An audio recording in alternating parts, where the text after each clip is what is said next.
Uomini delle Brigate Rosse, che da più di 40 giorni tenete prigioniero mio marito, a voi mi rivolgo con tutta la forza dell'amore che ho per lui e della disperazione che mi avete messo nel cuore.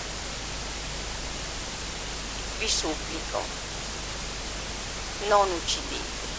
Immagini inedite ed esclusive recuperate dall'archivio storico di Antenna 3 e dalle teche della nostra digitalizzazione. Era il 1981 quando Gabriella, la moglie dell'ingegnere Giuseppe Taliercio, lanciò tramite la nostra emittente quest'accorato appello appena pochi giorni prima dell'assassinio del marito, il 5 luglio, quando il suo corpo, privo di vita, venne ritrovato nelle vicinanze della Monte Edison a Marghera, chiuso nel bagagliaio di una Fiat 128.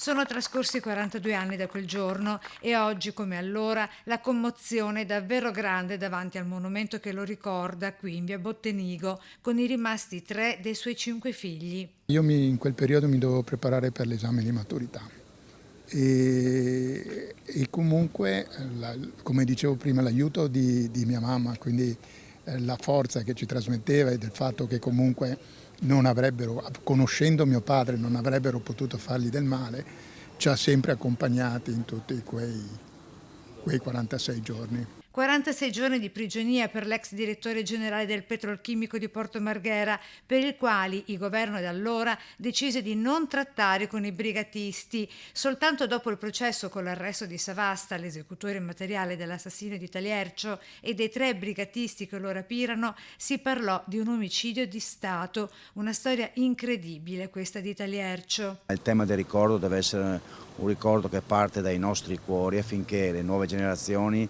si ricordino, perché il tema è riuscire a portare avanti la memoria di chi non c'è, anche per rispetto dei familiari e chi ha vissuto purtroppo sulla propria pelle queste vicende. Ed è la ricaduta sul presente che è davvero importante. Credo che, come sempre, ci voglia uno sforzo personale. Ognuno deve credere e vivere e crescere sapendo che è anche quello che gli altri hanno costruito per lui.